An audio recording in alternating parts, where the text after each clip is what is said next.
the melody of my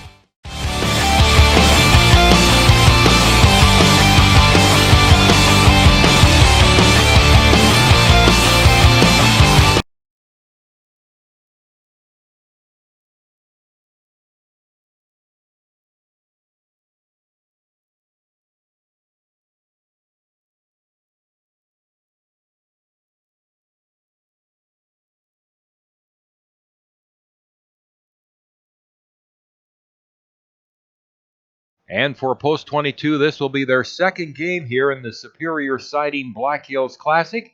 They opened up last night with a 19-6 win over Sioux Falls West.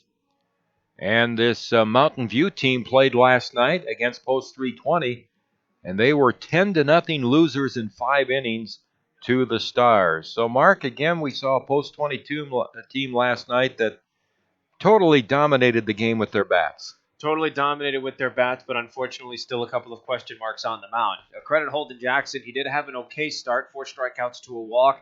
There were a couple of instances with 2 outs that he just couldn't finish to get out of the inning, and that's how Sioux Falls West scored a lot of their runs last night, was with 2 outs on the scoreboard. And then Trey Eberline came in, 4 base on balls to 1 walk in his only inning of relief. So you'd like to see pitching still lock itself down. And Tom, you've been watching this game both at the professional level and at the Post 22 level for such a long time that you're obviously aware of the fact that pitching really is a driving force behind your club. So, yes, we saw some great things from the bats, and I don't want to take anything away from the offense because the ball was carrying. Coach Messer said that this team had a great week of practice leading up to last night, and that just paid dividends to the work that this team put in. But you really have to lock down everything happening on the mound right now, and here's hoping that the Hardhats can get that focus, can get that killer instinct, and move forward with the doubleheader today starting this morning. Well, I can hear some fans asking the question, how can you be concerned when you're 23-3 on the season? And I think what we want to zero in on is something that's going to be much more important as the season goes on and better teams become the competition. Going into the game this morning, Post 22 on 176 innings pitched as a team has given up 109 walks. And approximately 27% of the Post 22 runs they have allowed have reached base on bases on balls. Now, when you add 25 hit batsmen to that 109 total, that's 134 men in 176 innings. That's about 3/4 an inning, and that is just way too high. And I know Mitch Messer is concerned about it, and Jason Hers, the pitching coach, is concerned about it. So we'll keep an eye on that particular facet of Post 22's games, Mark. But one of the areas that's been able to cover that, so to speak, is the fact the team has played such fantastic defense. They've turned 29 double plays, and a lot of those players that have reached base have been erased on double plays. Absolutely. When you have a middle infield of the caliber of Walker Paz and Cooper Bowman, good things are happening for your team. 2 of the quickest sets of hands that we've seen on this team. Cooper had a great play to take away a Sioux Falls West run last night at home plate. It looked like with the relay throw coming in late from center field from Connor King that a run would score. The ball got into Cooper Bowman, and as I was talking to a friend of mine after the game last night, if you blinked, you would have missed the throw because that ball was out of his glove just as soon as it got in his glove. It was at home. Timmy Parris, a great sweep tag, ended up eliminating a run. So with the middle infield like Cooper and Walker, good things are going to happen for your defense. Post 22, 23-3, as we said on the season. Mountain View, again, out of Loveland, Colorado, 8-5 on the season. Let's get the starting lineups for this morning's game with Mark Benetti. Leading off for Mountain View is number 6, Chad Bowman. He is patrolling center field. Batting second is number 3, TJ Mendoza. He's playing at the shortstop position. Batting third is number 8, Dakota Jimenez, and he is playing at first base. And in the cleanup spot is number 2, Nate Vondi. And in an interesting twist, the cleanup hitter happens to also be the starting pitcher for Mountain View. Batting fifth is number 9, Mike Felton. He is the backstopper and catcher with Nate Vondi. Batting sixth is number 5, Tanner Cartmel. He's in the hot corner at third base. Batting seventh is number 12, Dylan Naughton. He is out in left field. Batting eighth is number 17, Jerron Davis. He's patrolling right field. And rounding out the batting order in the 9 hole is number 15, Brock Waddell. He's playing second base. Once again, Nate Vondi is the starting pitcher for Mountain View. They are batting in the top halves. Nate Vondi will see the Hardhats bat in the bottom halves of our 7 innings as follows. Leading off is number 11, Walker Paz, once again in his home at second base. Batting second is number 13, Zach Solano. He's out in right field. Batting third, number 22, Cooper Bowman. He's at shortstop, and in the cleanup position is number 23, Eric Petrie, once again the designated hitter. Batting fifth is number 21, Timmy Paris, the catcher. Batting sixth is number 31, Luke Ferdinand. He's playing at first base. Batting seventh, number 28, Zach Sumption. He's patrolling left field. Batting eighth is number 14, Justin Kramer. He's in the hot corner at third. And rounding out the batting order for the Hardhats in the 9 hole is number 12, Connor King, patrolling center field. Riley McSherry is on the mound for the Hardhats in his first game, his 6th start of the season and his 9th appearance. 28 2/3 innings of work under his belt, a perfect 6-0 record. Needs to be defended tonight. 21 strikeouts to 10 walks and a 2.44 ERA. Looks like we'll have the national anthem coming up in just a few moments, folks. We'll be right back with First Pitch here on Hardhats-TV. Mountain View and the Hardhats coming up next. With more than 300 pediatric experts in 35 specialty areas, Sanford Children's offers the care that matters to your family. At the Castle of Care, we are committed to bringing in the latest and most advanced technology and services to care for your children. And having the largest team of specialists in the region means your child can receive expert, individualized care close to home. At Sanford Children's, we promise to put your family first. To learn more, visit childrens.sanfordhealth.org. You don't have to try to hit a home run when you're hitting singles and doubles all day. Consistency wins games, and it's key to helping achieve your retirement goals. At Weitzel Financial Group, they believe they're there to help with your own ideals and goals. Head toward your field of dreams. Call Weitzel Financial Group for a consultation at 348-1152. Kurt Weitzel is a registered representative and investment advisor representative with and offers securities and advisory services through Commonwealth Financial Network member FINRA SIPC, a registered investment advisor. Weitzel Financial Group, 817 9th Street, Rapid City, South Dakota, 57701. Trusted Choice Insurance agents are independent agents. I pledge to be your guide, not only to insurance, but to insurance companies. They don't actually work for any one insurance company. And to use my independence to identify the coverage that's best for you. This means they can customize policies from several companies in ways that other agents just can't. And they commit to that. And I pledge. In writing. Trusted Choice. You need an independent insurance agent. Black Hills Insurance Agency, a tradition of service since 1949. Trusted Choice Insurance agents are independent agents. I pledge to be your guide, not only to insurance, but to insurance companies. They don't actually work for any one insurance company. And to use my independence to identify the coverage that's best for you. This means they can customize policies from several companies in ways that other agents just can't. And they commit to that. And I pledge. In writing. Trusted Choice. You need an independent insurance agent. Black Hills Insurance Agency, a tradition of service since 1949. Trusted Choice Insurance agents are independent agents. I pledge to be your guide, not only to insurance, but to insurance companies. They don't actually work for any one insurance company. And to use my independence to identify the coverage that's best for you. This means they can customize policies from several companies in ways that other agents just can't. And they commit to that. And I pledge. In writing. Trusted Choice. You need an independent insurance agent. Black Hills Insurance Agency, a tradition of service since 1949. Trusted Choice Insurance agents are independent agents. I pledge to be your guide, not only to insurance, but budget and thousands of parts and accessories for any need. Camping World has it all. With over 125 supercenters nationwide, you're never far from America's #1 RV dealer. No matter where your adventures take you, whether you need an RV, parts, or service, Camping World is here to help you every step of the way. Visit Camping World in Rapid City or shop campingworld.com today.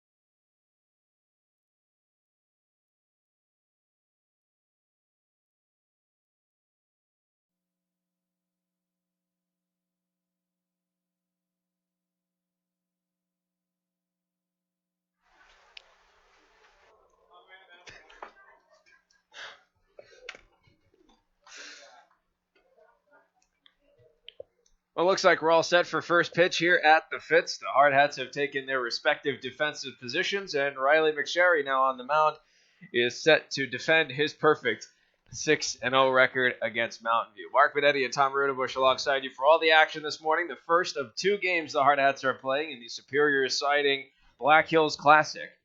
Hard Hats were 19-6 winners over Sioux Falls West last night and look to keep that 1-0 record in this tournament intact. Riley McSherry on the mound, again a 6-0 record under his belt. This will be his 6th start of the year and his 9th appearance of the season. 28 2/3 innings of work under his belt, 21 strikeouts to 10 walks, and a 2.44 ERA.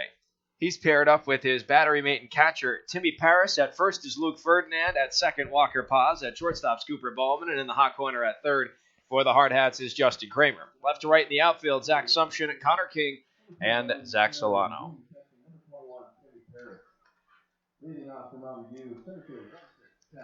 So here we go from Fitzgerald Stadium this morning. And remember that this is a split doubleheader. And tonight our game will also be on Hardhat-TV, but also on ESPN Radio. It will get underway shortly before 7. Tonight, Post 22 will play Albuquerque, New Mexico. There are a couple of games in between the 2 Post 22 games today. At 1 o'clock this afternoon, Sioux Falls West plays Cannon City. And at 4 o'clock, West will play Sioux Falls East.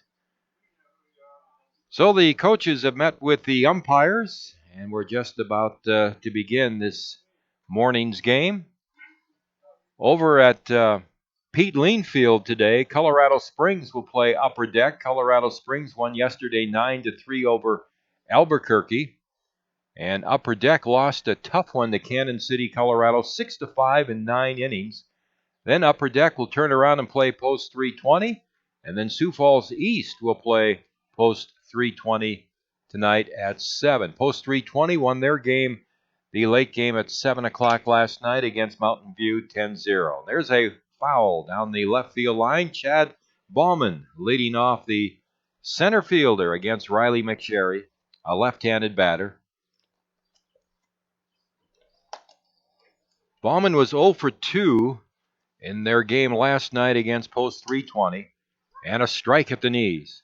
Riley's last time out, he pitched great baseball. Went 6 innings, allowed only 4 hits, no runs, 2 walks, and a strikeout against Premier West in Colorado. Here's the 0-2 pitch. Swing and a miss. A good pitch down and away. And McSherry strikes out Bauman on 3 pitches. Well, Riley was clearly in attack mode from the get-go. You didn't see anything off speed. You didn't see anything breaking. It was straight fastballs the whole way. So good on Riley to assert himself early, put himself in the driver's seat. Here's another left-handed batter, and he looks at a strike. T.J. Mendoza, the shortstop for Mountain View. He was 1 for 2 last night against 320. He was their starting pitcher in their 10-0 loss last night. He hits a ground ball hit to the second baseman, Paz, who backhands it, makes the quick throw to first for the out. So Mendoza's down second to first. 2 away here in the first inning, and that'll bring up Dakota Jimenez, the first baseman. Good stop by Walker there. Looked like we almost got a repeat of last night with the crazy carom over the head of Connor King at center field. Ball was bouncing very awkwardly off the mound, but Walker, again, cool as a cucumber. Nice play at second. Jimenez, a right-handed batter, the first baseman, and he takes a strike on the low outside corner. Jimenez 0 for 2 last night against 320. 2 quick outs here for McSherry. I don't think he's thrown a ball yet. Here's the pitch. Check swing, strike 2 called. John Whitcraft calling the balls and strikes for this game this morning. With a count of 2 strikes, outfield is straight away. We began our game at 9:55 this morning. Swing and a miss for strike 3, and Riley McSherry with a sensational first inning, 2 strikeouts, and a ground ball out, and a total of 8 pitches for Riley. And all of them were strikes as well. You made the comment earlier. I didn't want to jinx anything up here, but you were right. Not a single ball was thrown. So we have a beautiful morning here at Fitzgerald Stadium, 71 degrees. We have some clouds over the field, but no chance of rain, and a great start for Riley McSherry. So we head to the bottom of the first here on Hardhat-TV. Post 22 coming to bat with Walker Paz. No score in our game. You're watching Post 22 Baseball on Hardhats-TV. With more than 300 pediatric experts in 35 specialty areas, Sanford Children's offers the care that matters to your family. At the Castle of Care, we are committed to bringing in the latest and most advanced technology and services to care for your children. And having the largest team of specialists in the region means your child can receive expert, individualized care close to home. At Sanford Children's, we promise to put your family first. To learn more, visit childrens.sanfordhealth.org. Well, Mark, Riley McSherry took to heart what Coach Mitch Messer has been preaching all this week. He told us in practice they worked on a lot of different things, but Riley threw 8 pitches, no balls in that first inning, and has a 1-2-3 first. You can't do much better than that. Yeah, he struck out 2. The only thing he could have done better was maybe strike out all 3 of them, but nonetheless, a ground out to second, thrown in the middle with 2 strikeouts was a solid start. And now the Hard Hats transition to offense. And Walker Paz will now see Nate Vondy on the mound. The defensive alignment around Vondy from Mountain View has him paired up with his battery mate and catcher, Mike Felton. At first is Dakota Jimenez. At second, Brock Waddell. At shortstop, TJ Mendoza. And in the hot corner at third from Mountain View is Tanner Cartmel. Left to right in the outfield, Dylan Naughton, Chad Ballman, and Jerron Davis. Well, Nate Vondy is considered the ace of this Mountain View pitching staff, according to their coach. He's a right-hander, and his first pitch is a fastball outside to Walker Paz. Walker hitting .362 on the season, has 7 doubles, 1 home run, and 15 RBIs, and he lifts a foul back and out of play. 1 ball and 1 strike. We talked last night, Tom. Walks to strikeouts 15-6 for Walker, just so patient in the batter's box. Pitch is low and inside. 2-1 the count.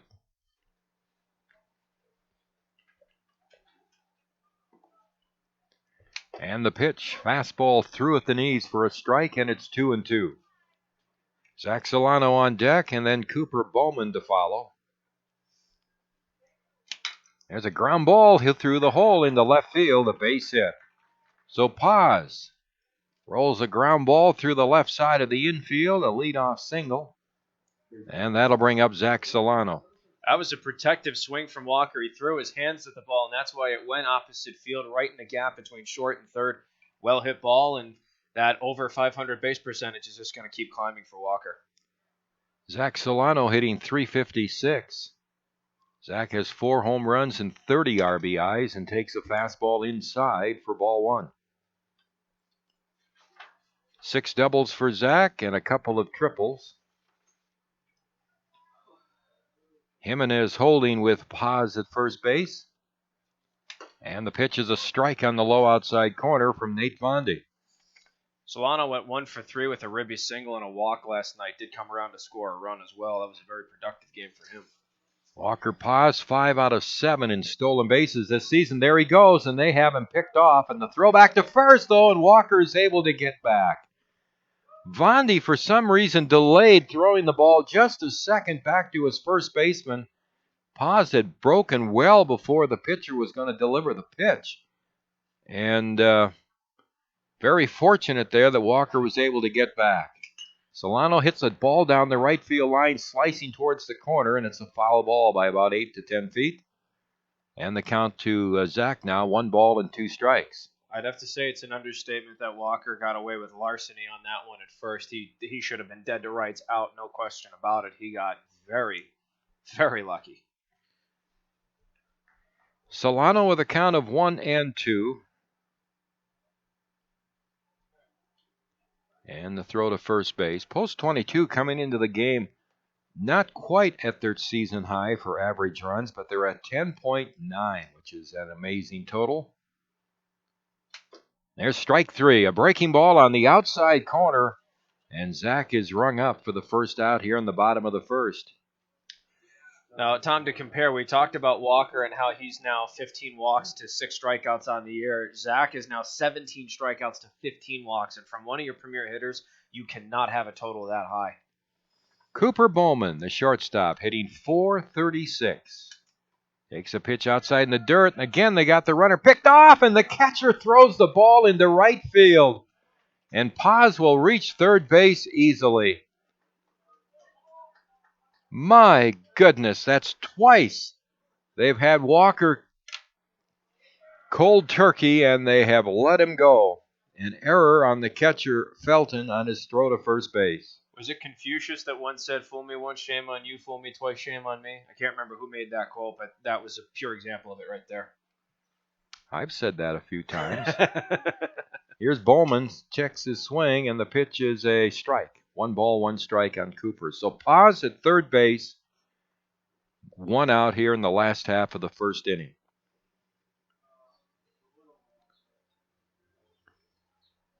And the pitch. Strike, good fastball on the outside corner. 1-2 now on Bowman.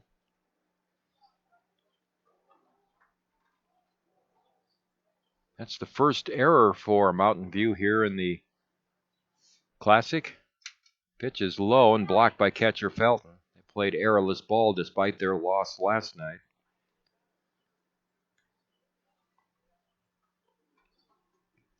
Infield is playing back, of course, this early in the game. They'll give up a run for an out here. 2 balls and 2 strikes on Bowman, who has 10 doubles and 4 triples to go along with his 3 home runs. Here's the pitch. Checks his swing, the pitch down low. And it's a full count on Cooper with Eric Petrie, the designated hitter, on deck.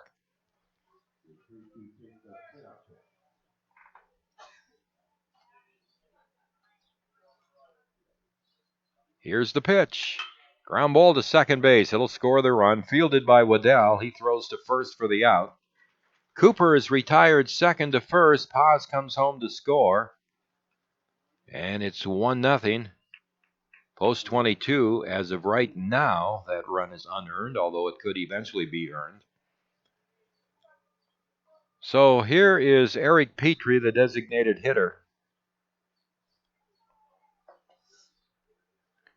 Eric, with his 14-game hitting streak intact, takes a belt-high fastball inside. Eric got a hit in his last at-bat last night. And there's a strike on the outside edge. 1 ball, 1 strike. Nobody on now here with 2 outs in the last half of the first. Eric swings, lifts a fly ball down the right field line, and it is going to be out of play. The first baseman, Jimenez, giving chase. 1 ball and 2 strikes. That's the funny thing about Eric's hitting streak. The last 2 games that he's played, keep in mind, last night just came back from an injury. The last 2 games he's played, it's taken the last at-bat to keep the hit streak going. Eric leading the team with 5 home runs on the year. Nate Bondi's pitch. Swung on another foul, this one down the right field line. 1 ball and 2 strikes still.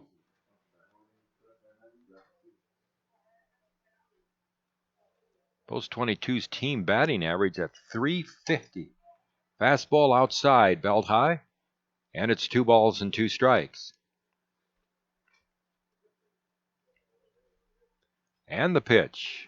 Checks his swing at a breaking ball, and he held up, and it's a full count. Now they appeal with the first base umpire, and he says no swing. Full count to Eric. Timmy Paris on deck. The pitch on the way is swung on, hammered on the ground to short, fielded by Mendoza, and he boots it. Well, there's the second error of the inning for Mountain View. Petrie hit a sharp ground ball, but right at Mendoza, who fumbled the ball, and Petrie is on with 2 out. And that'll bring up Timmy Paris, hitting in the number 5 spot. Hitting .319 on the season with 11 doubles, 2 home runs, and 32 RBIs. They're going to play him a few steps around the opposite way in the outfield. And a fastball low for a ball. Center fielder Bauman a few steps over towards right center, and left fielder Naughton a few steps over towards left center. And a little pop foul in back of the plate, and the count is 1 ball and 1 strike.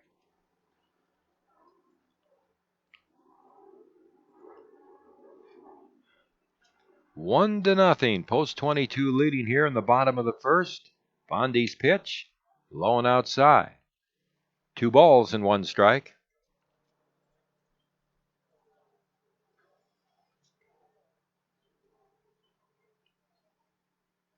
Here's the set by Vandy. The 2-1 pitch. Checks his swing at a breaking ball, and it's low. And the count goes to 3-1. I have to credit Vandy. His off-speed pitches are missing just by a hair, but it's causing these post-22 batters to buckle a bit, so something's working with it. And there's ball 4 down in the dirt, low and outside. You know, you look at this inning, Mark, and it's just one of those little things that you kind of passes by a lot of fans as Carter Deming goes in to run for Paris. This inning should have been over long ago. Vandy's pitch count should be way down, and it should be a scoreless game into the second. Instead, we have first and second, 2 outs. And here is Luke Ferdinand, the first baseman, hitting .317. And he looks at a fastball high. Luke has 2 doubles, 8 RBIs on the season. And even after post 22 got the run, you have an error and a walk. There's a strike, fastball outside corner at the knees, 1-1. Just have to hope if you're Mountain View that it doesn't snowball, because if it does, you're in for a long morning. 1-1 pitch, swung on, hit into right field for a base hit. Davis to the ball quickly. Here comes Petrie to the plate, and he will be held up. Good play by Davis, the right fielder for Mountain View. He got to that ball quickly, and Petrie was held at third base, so the bases are loaded. 2 outs for Zach Sumption. Probably actually the hottest hitter on the team right now. His hitting streak is 11 games, but he had 4 hits last night, 2 doubles, 2 triples, a double and a single. And takes a pitch high here, a fastball. 467 for Zach now actually puts him a few points ahead of Petrie. He's got 4 triples on the year, 16 RBIs, 1 home run, and he takes a good fastball for a strike. Low outside corner from Nate Vandy, who's trying to work out of a 2-out jam. Here's the pitch. Low and outside. 2-1 now. 2 errors here by Mountain View in the first inning. There's been a walk and a couple of post-22 singles. But so far, only the 1 run. Pitch to Sumption. Swung out, a ground ball hit to the second baseman. He fields it to his left, and Waddell throws to first for the out. So Vandy does a good job to limit the damage to just the 1 run. 2 hits for post-22, 2 Mountain View errors, and 3 men left on base for post-22. You're watching Hardhat-TV here from Fitzgerald Stadium. At the end of 1, the Hardhats lead Mountain View by a score of 1-0. You don't have to try to hit a home run when you're hitting singles and doubles all day. Consistency wins games, and it's key to helping achieve your retirement goals. At Weitzel Financial Group, they believe they're there to help with your own ideals and goals. Head toward your field of dreams. Call Weitzel Financial Group for a consultation at 348-1152. Kurt Weitzel is a registered representative and investment advisor representative with and offers securities and advisory services through Commonwealth Financial Network member FINRAS IPC, a registered investment advisor. Weitzel Financial Group, 817 9th Street, Rapid City, South Dakota, 57701.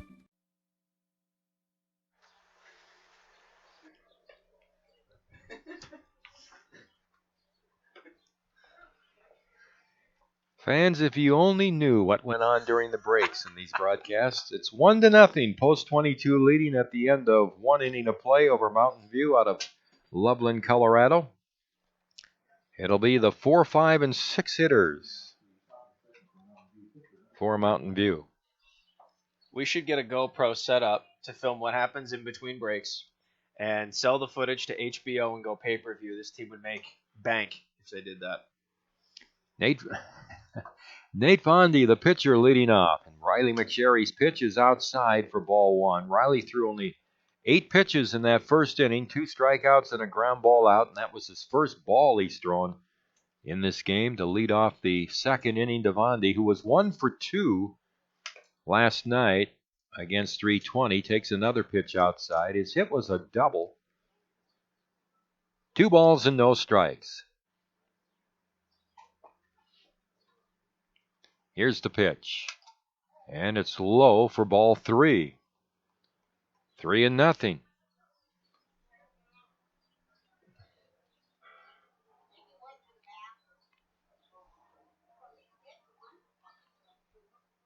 And the 3-0 pitch.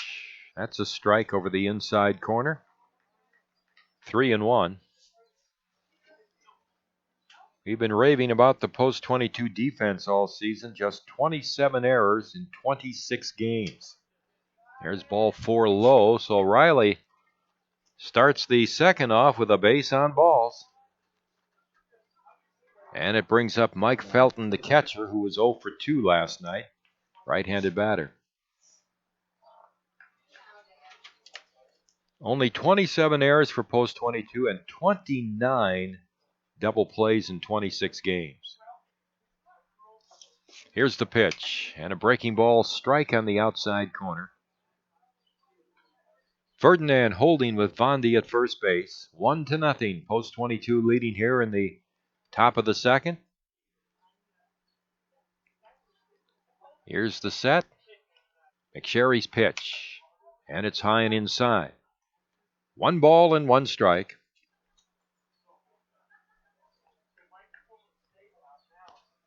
Outfield straightaway. Infield looking for that ground ball. Here's the pitch.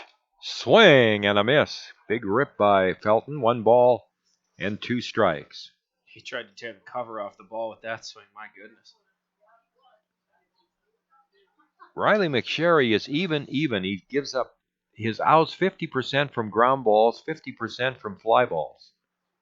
There's a high foul down the right field line. And the count runs along at 1 ball and 2 strikes.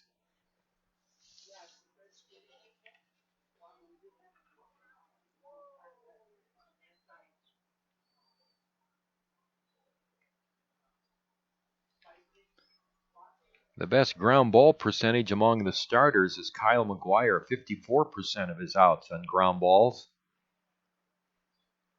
Here's the pitch on the way, and it's high, a fastball, and it's 2-2 on Felton.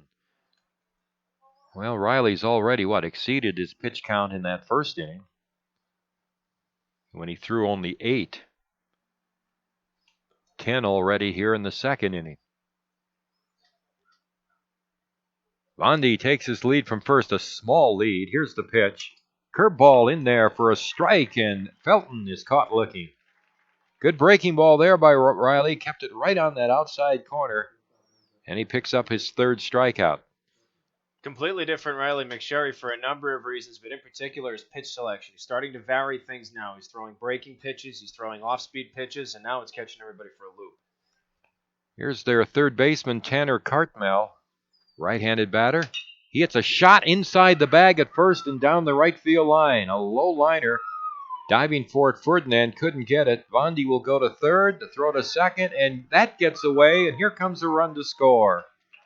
Vondi comes in from third base. It'll be a double for Cartmel. And then as the throw came into the infield, it went into left field. I didn't see who threw that. Right fielder Solano will get the error, allowing Vondi to score. No RBI for Cartmel because the runner would not have come home and scored on that double. So it's 1-1, and the number 7 hitter, Dylan Naughton, up the left fielder. Right-handed batter did not play last night for Mountain View and takes a pitch high for a ball. First hit of the game for the Colorado team. And they have the go-ahead run now at second. 1 out. McSherry's pitch. Swing and a miss. A pitch down around the knees. 1 ball, 1 strike. It's funny, Tom. You talked back in the bottom half of the first how different this game could be. Hardhat stranded, the bases loaded, and if Solano just gets the cutoff throw, doesn't try to go for the out at second, it could still be 1-0, 2-minute scoring position. There's a high foul off to the right out of play. So now McSherry ahead on the count of 1 ball and 2 strikes to Naughton. Well, Mountain View was shut out last night by Post 320, 10-0. And they have scored here in the second and have another runner in scoring position as McSherry looks back at second, delivers to the plate, and a breaking ball high and outside.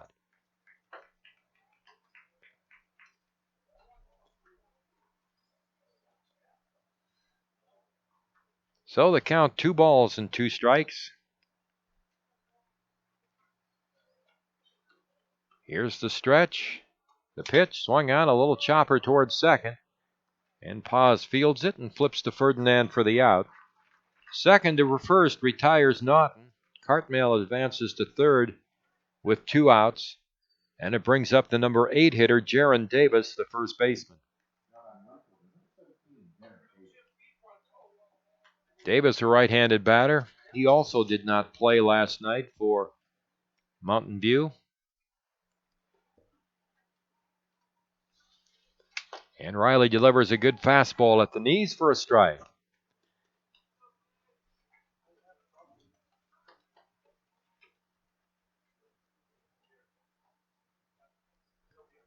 And the pitch.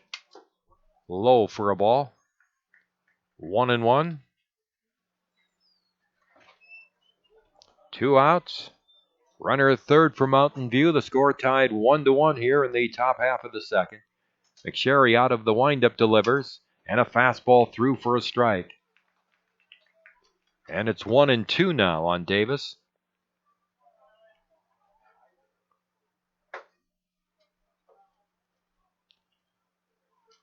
One ball and 2 strikes. Here's the pitch. Ground ball hit to first. Fielded by Ferdinand. He'll take it himself for the unassisted putout. So McSherry recovers and strands the runner at third base. 1 run for Mountain View in the top of the second inning. There was 1 hit, 1 Rapid City error, and 1 man left on base. We go to the bottom of the second from Fitzgerald Stadium. It's the Hardhats 1, Mountain View 1. And you're watching Post 22 Baseball on Hardhat-TV. To insurance companies. They don't actually work for any one insurance company. And to use my independence to identify the coverage that's best for you. This means they can customize policies from several companies in ways that other agents just can't. And they commit to that. And I pledge. In writing. Trusted choice. You need an independent insurance agent. Black Hills Insurance Agency, a tradition of service since 1940.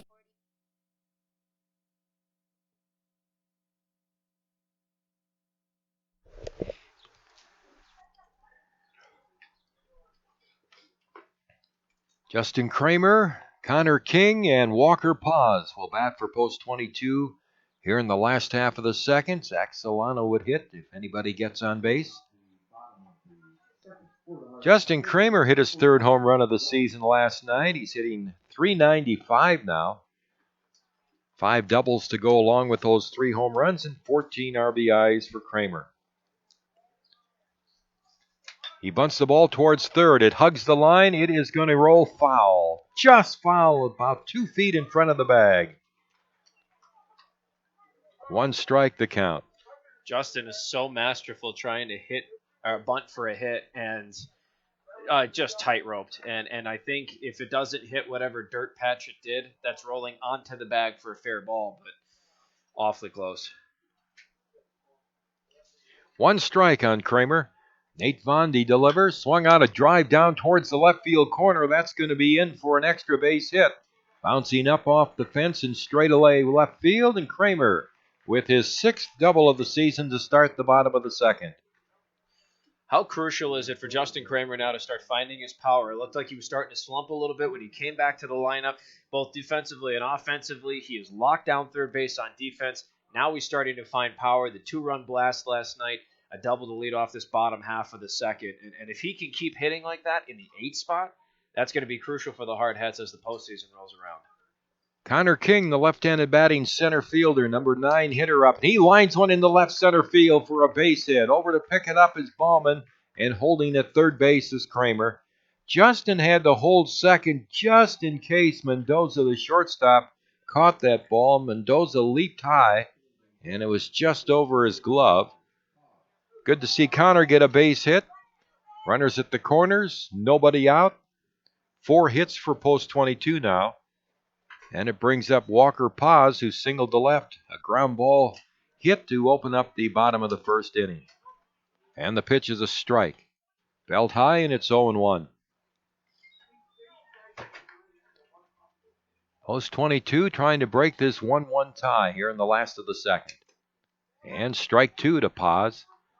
Last night was a good second inning for Post 22. They scored 9 runs in the second and then added 9 more in the fourth. 2 9-run innings last night for Rapid City.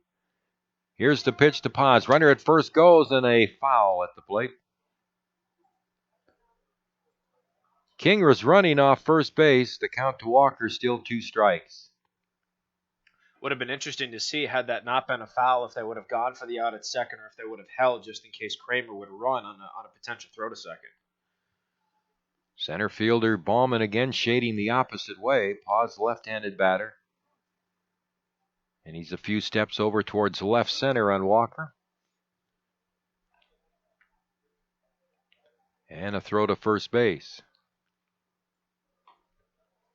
Kramer at third. He started the inning with a double to left. And Connor King had a single. Now runners at the corners. And a fastball up and away to Paz. And it's 1 ball and 2 strikes.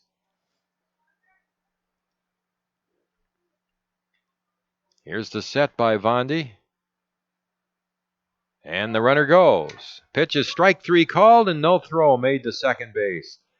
Walker looked like he froze in that pitch. It looked like he was fooled a little bit. And a strikeout for Vondi is his second. King did take second as he was off on the pitch, so there's runners at second and third with 1 out. And Zach Solano, who was called out on strikes, up. Now the infield's coming up about halfway, and there's a drive into right center field. Bauman's not going to get this one, and it's going to roll out of here. It just cleared the fence to the right of the 393 sign. Well, I'm going to say something, Mark. I said last night, I can't believe the way the ball is carrying here the last couple of days. That ball, I thought, was a solid deep drive, and it just kept going, and it went over the fence to the right of the 393 sign for a 3-run homer for Zach Solano, his 5th of the season, gives him 33 RBIs. I'm just as shocked as you are that the ball cleared the fence.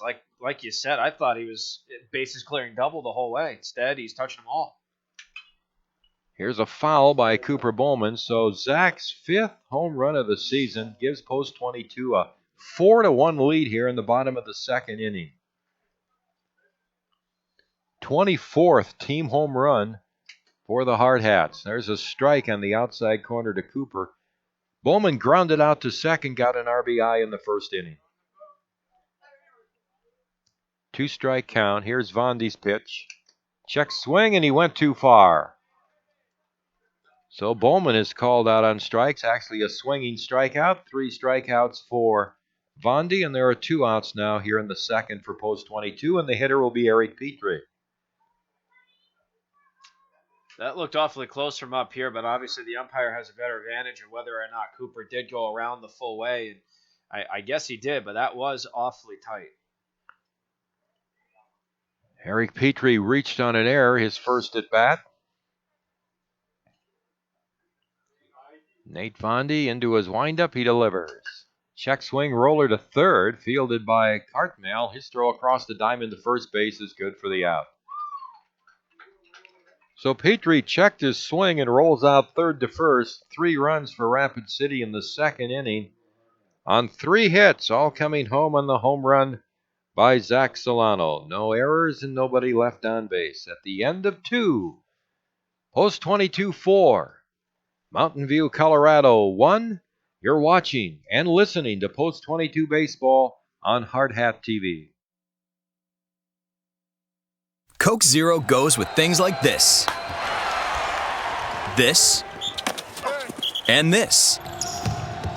Coke Zero tastes like this. He shoots! He scores! It sounds like this. It feels like this. So when the game is on, try it with this. Coke Zero.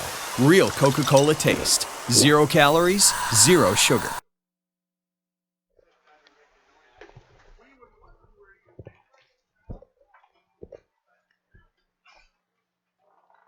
Riley McSherry to pitch here in the top half of the third innings, giving up 1 hit, 1 run over 2 innings.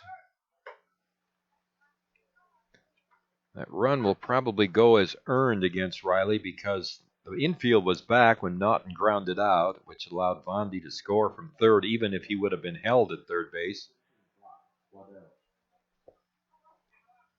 4-1 as we go to the third inning, and Brock Waddell up the second baseman. He did not play last night for Mountain View. He's a right-handed batter hitting ninth. Hits a foul back to the screen, 1 strike. Back on the air tonight again at 7 o'clock here on Hardhat-TV for the Albuquerque game, and we'll also be on ESPN Radio 105.7 FM, 1340 AM. And Waddell takes the fastball in tight. 1 ball, 1 strike. Tomorrow, Saturday, we'll have our game at 7 o'clock, Post 22 in Sioux Falls East. I'm looking forward to that game. Here's the pitch on the way. Swing and a miss, an off-speed breaking ball low and outside. 1 ball and 2 strikes now. Well, of the two Sioux Falls schools, from what I understand, East is the team to beat, and obviously you can't count out Renner, too. They're doing some great things on the other side of the state as well. 1 ball, 2 strikes. The pitch to Waddell. Strike 3 on the low outside corner. And Riley picks up his 4th strikeout. 1 down here in the Mountain View third. We go back to the top of the batting order and Chad Bauman. Tell you what, it's been a while since we've seen that quick pitch from Riley McSherry. Now he's thrown that back into his arsenal, and that totally froze Waddell. Bauman, a left-handed batter, called out on strikes his first time up, and he peels the foul back and out of play, 1 strike. Sunday, we'll wrap up our play with an 11:30 game Sunday morning against Colorado Springs. And then we're off on a 7-day road trip. Here's the pitch, and it's a ball down low. We'll hit Bozeman and Hamilton, Montana, and then 5 days in Pullman, Washington.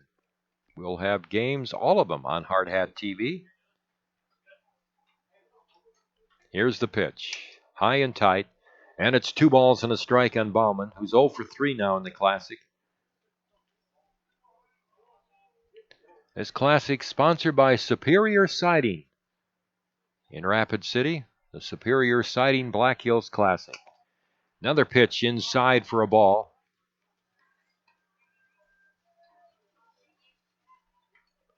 And the count to Bauman is 2 balls and 1 strike. There's a fly ball foul out of play down the left field line. 2-2 the count. 4-1, Post 22 leading. Mountain View out of Loveland, Colorado, bats with 1 out here in the top half of the third inning. 3 balls and 2 strikes. Here's the pitch. Foul back.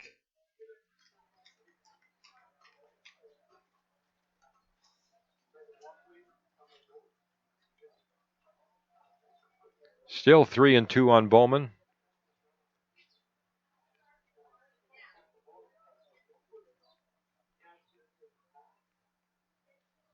And McSherry's pitch. And he misses outside with a fastball, and Riley gives up his second walk.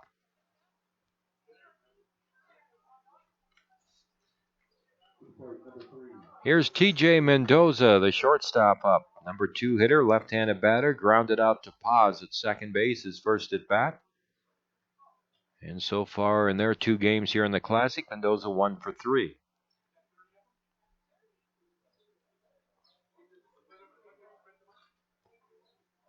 And a breaking ball over for a strike.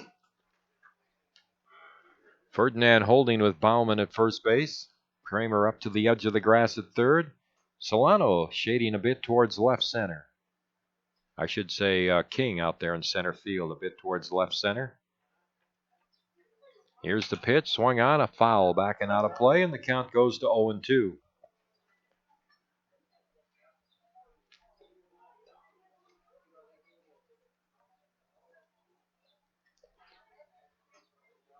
Very light breeze, appears to be blowing out towards right field. Here's the pitch on the way. Swung on, a bouncing ball to Paz. He fields it. He'll run and step on second for 1. Throw to first, not in time. Unassisted force out at second base as Bauman is retired. Mendoza becomes the runner with 2 outs. And that'll bring up Dakota Jimenez, the first baseman. Struck out swinging in the first inning. Tough play for Walker, too, because it wasn't that strong of a hit. So not only do you have to charge forward, then he had to move to his right to get the out at second, then try to get the throw to Ferdinand at first. It was going to be close, that last sequence, but great effort nonetheless. Jimenez 0 for 3 so far in the Classic. Pitch on the way. Fastball strike on the outside corner. 0-1 on the Mountain View first baseman. I will say, too, Walker also had a decision to make. He could have shoveled it off to Bowman, who could have had a better throw to first, but Walker made the smart play, I think, just got the easy out to get the lead runner and make it 2 outs. Here's the pitch. Fouled off to the right. And Riley jumps ahead. No balls and 2 strikes on Jimenez. Post 22 with a run in the first. Mountain View with a run in the second. And a 3-run homer by Solano in the last of the second broke the 1-1 tie. We stand at 4-1. Pitch inside and it hits Jimenez. So he's down to first base. So we've had a hit batsman and a walk in this inning. And here's Nate Vondy up the pitcher. And the unfortunate thing about that hit batsman there, Tom, it once again comes with 2 outs. The Hardhats have to find a way to start closing this down. Well, Vondy walked to lead off the second, and guess what? He scored. Here's the pitch, and it's a ball outside. 1 ball and no strikes on Vondy. 1 for 2 with a double so far in the Classic. Here's the pitch. Breaking ball strike on the outside corner, and it's 1-1.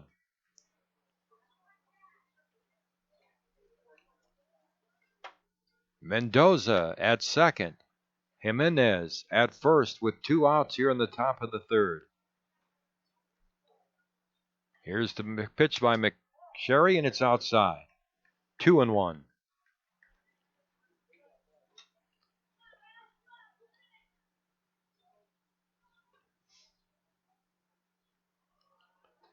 Ferdinand playing a deep first in back of Jimenez. King returning to straightaway out in center field. Pitch is low and outside, not close, and the count is 3-1.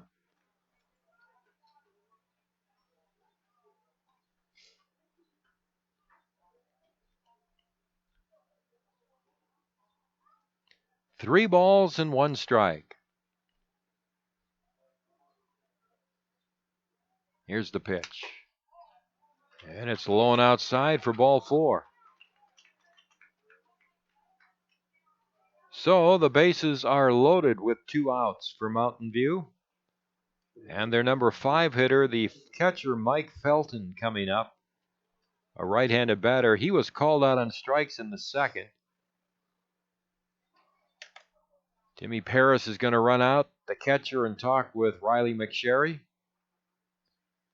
You know, another thing that's benefited post 22 this year, Mark, in these situations when the pitchers have kind of lost it for a while, the other team has not been able to come up with the big hit. And just the averages are going to even out during the year. Here's Felton up with the bases loaded and 2 out. And the pitch is down low for ball 1. And to that point, Tom, like you said, yeah, right now they're not getting the big hit, but when you play a Creighton Prep and an Eden Prairie and you play all these regional rivals in regional and postseason play, those teams are good enough that they will come up with that big hit. So you've got to watch out. Here's the pitch. There's a drive to center field. King is going back. Will he get to it? And he will. No, it's off the fence. He reached out, couldn't get it. The ball is to the right of the 393 sign. It's going to be a 3-run triple for Mike Felton.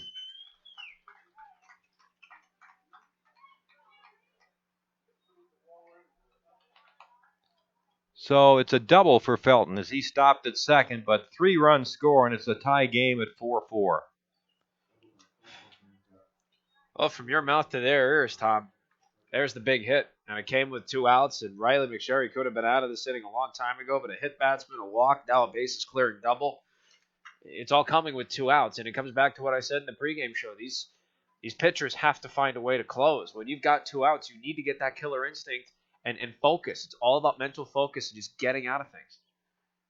Tanner Cartmel up, the third baseman, number 6 hitter, and takes a strike on the outside edge. Cartmel hit a hot smash inside the bag at first and down the right field line for a double in the second inning. Right-handed batter with 2 outs. Felton leads from second. The pitch is swung on, a roller towards third. Here comes Kramer to field it. Picks it up, off-balance throw, not in time. Be an infield hit for Cartmel. Felton advances. No, he held at second base for some reason. Just as shocked as you are with that. I'm always taught 2 outs, you're going on contact, and you could have a man 90 feet away from home. Instead, he's 180 feet away from home. You still have 2 outs, and the force at third is in play now. Here's the pitch low outside to Naughton. Well, I'm not going to spend a lot of time on this, but how in the world did the base runner think Kramer's going to charge in, field the ball 20 yards in the grass, turn around and race to third and beat him? That's just very poor base running. Naughton with a count of 1 ball. Here's the pitch. Strike on the outside corner. The number of wild pitches you see in the game today, that extra base could be very important. First and second, 2 outs, 3 runs in for Mountain View. They've tied the game here, 4-4 in the top of the third inning. And a swing and a miss by Naughton. 1-2 the count. He grounded out to Paz in the second inning.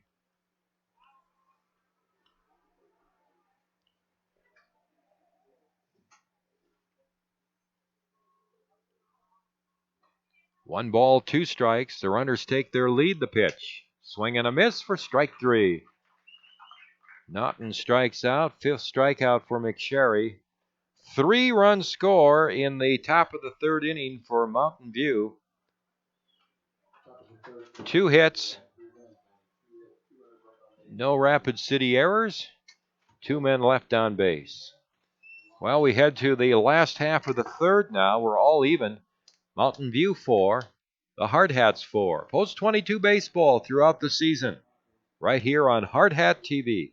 9. Trusted Choice Insurance agents are independent agents. I pledge to be your guide, not only to insurance, but to insurance companies. They don't actually work for any one insurance company. And to use my independence to identify the coverage that's best for you. This means they can customize policies from several companies in ways that other agents just can't. And they commit to that. And I pledge. In writing.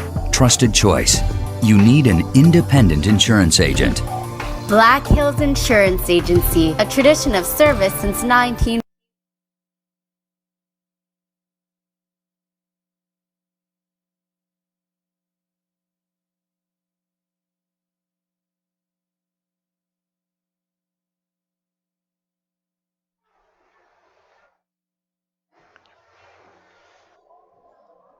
Timmy Paris leading off here in the last of the third against Nate Vondi. Takes a strike on the outside corner.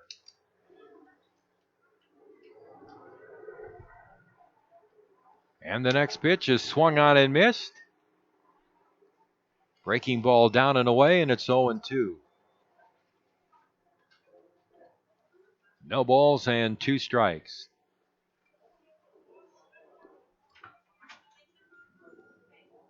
Timmy walked his first time up, takes a pitch low and away. 1-2 the count. Luke Ferdinand on deck. Zach Sumption to follow here in the last half of the third inning. Score tied at 4. Swing and a miss, a breaking ball away. And Paris strikes out. 4th strikeout for Nate Vondi. Here's Luke Ferdinand up, the first baseman. Luke singled to right in the first inning. Left-handed batter, Vondi's pitch. Swing and a miss for strike 1.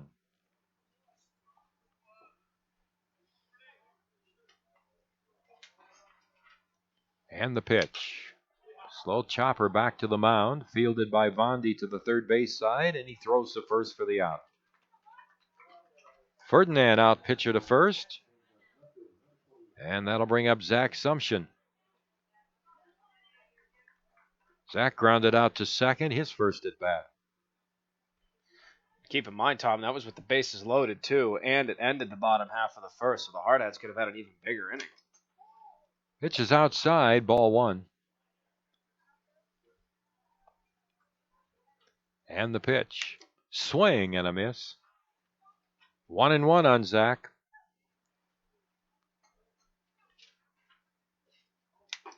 And a fastball outside. 2 balls and a strike. Bondi's retired 4 in a row now since the home run by Solano. Bouncing ball to the right side, takes a nice second hop for Waddell. He turns and throws to first for the out. So Nate Bondi has a quick 1-2-3 third inning. And we've completed 3. And Post 22 and Mountain View out of Colorado are all knotted at 4. And you're watching Post 22 Baseball on Hardhat-TV. Great faces, great places. Wet paint? Yep. And around here, when great places need a little love, great faces band together. Each year, First Interstate Bank employees help local organizations put a fresh coat of paint on homes of those in need. A small gesture, perhaps, but one that puts smiles on faces and strengthens bonds in the places we serve. First Interstate Bank. It's you and I together.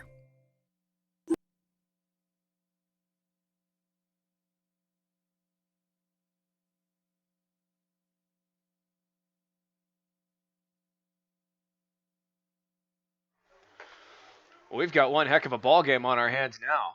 Hardhats had a 4-1 lead. It was erased by a 3-run top half of the third on a bases-clearing double with 2 outs by Mike Felton, the catcher.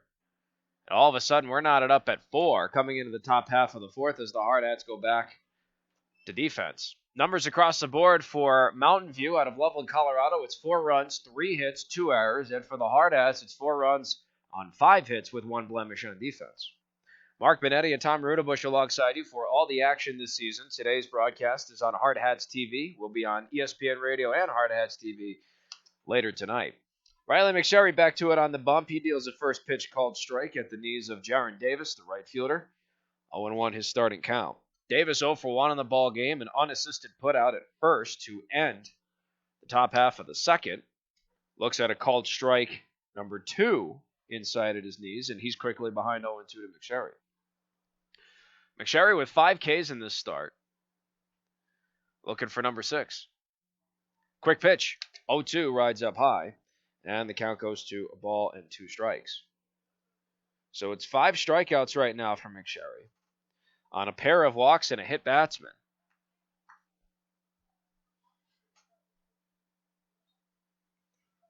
1-2 from McSherry. Low and away. It skips. And 2 balls, 2 strikes. Now the count to Jaron Davis. So Davis 0 for 1 in a 2-2 battle right now with McSherry, followed by Brock Waddell. A backwards K, followed by Chad Bauman, the starting leadoff hitter. 0 for 1 with a strikeout. Next pitch is fouled. 2 balls, 2 strikes remains the count. McSherry about to throw his 65th pitch of this start. His 6th of the season. In what are now 9 appearances. 2-2 from McSherry. Swung on and missed. Strike 3. Okay, number 6 for McSherry in this start. Went with the off-speed pitch and caught Davis way ahead of it. So 1 up, 1 down brings up Brock Waddell. And that's exactly the start McSherry needed to this inning. Just because of how things kind of collapsed for him there back at the top of the third. Off to a good start with a K. Waddell, first pitch, swing and a miss. 0-1 the count to Waddell. He has a backwards K on his stat line, 0 for 1. That was the 4th of what are now 6 punch-outs by number 10. 0-1 from McSherry. Skips low, and the count evens up at 1-1. 4-4 is the score as we head now to the top half of the 4th inning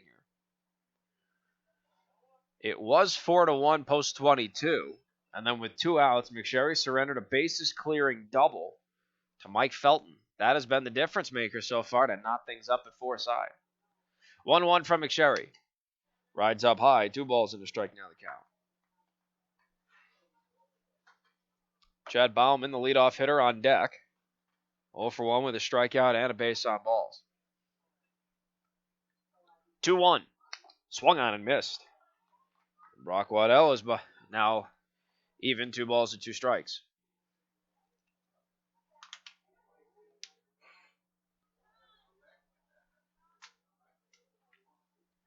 McSherry agrees on a sign with Paris. 2-2. Caught him looking. Strike 3. That is K number 7 for McSherry and his second in as many batters in this inning. 2 up, 2 down will bring us back to the top of the order to Chad Bauman. And for McSherry, he now has 3 backwards Ks in this start and 7 overall in the book. So now to the lefty and leadoff hitter Chad Bauman, 0 for 1, the first strikeout for McSherry, and he looks at ball 1 high. Thought about taking a crack at it. You saw his hips load for a swing, but he didn't go. And McSherry deals his 1-0. Off-speed pitch just high, 2-0. Should Bauman keep this inning going, TJ Mendoza's on deck. He's 0 for 2 with a ground out to second and a fielder's choice to second that he was safe with. Came around to score. 2-0. That's a strike on the inside corner at the knees of Bauman. 2-1 the count. Should Bauman be the final out, we will go to 8, 9, and 1 in the Hard Hats order. That's Justin Kramer, Connor King, and then back to the top to Walker Paz.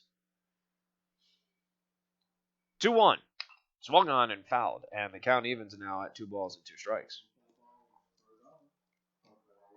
Post 22 in Mountain View, and quite the duel this morning.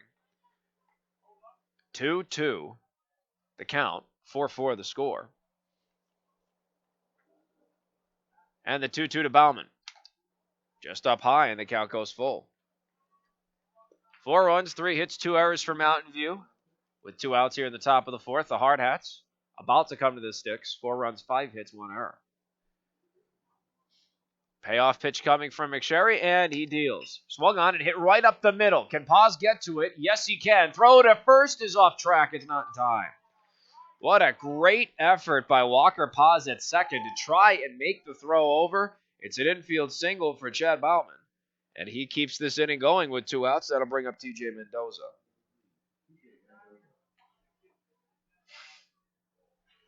Mendoza on the ball game, 0 for 2, a ground out to second, and a fielder's choice, in which he was safe at first. It was a forced play at second. He came around to score when he got on the base path. First pitch to Mendoza, called strike at his belt. Off-speed pitch from McSherry, 0-1 the count. Chad Bauman on first with 2 outs here in the top of the 4th, and the Hard Hats are deadlocked with Mountain View out of Loveland, Colorado. McSherry about to throw his 78th pitch in the start. Here's the 0-1. Swung on, and that's fouled to the left of our press box. And the count goes to 0-2. Apparently there must have been a big catch out there in the crowd. Gentleman being saluted by fans in the grandstand. McSherry looking for his 8th K. 1 pitch away from accomplishing the task. Checks the runner at first. 0-2. Swung on and missed. Strike 3. And there is his 8th strikeout of this start.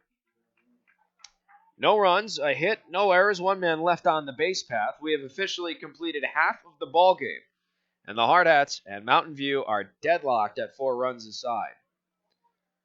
When we come back, the Hard Hats are back on offense. Justin Kramer, Connor King, then back to the top of the order to Walker Paz.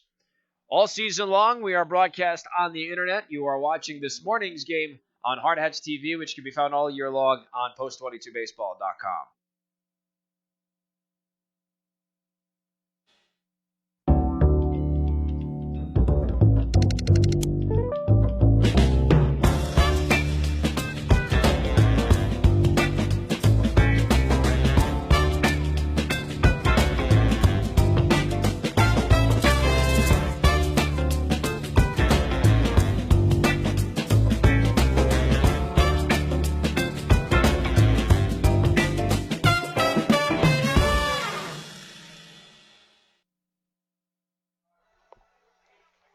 We're at halftime of the ball game, if you will.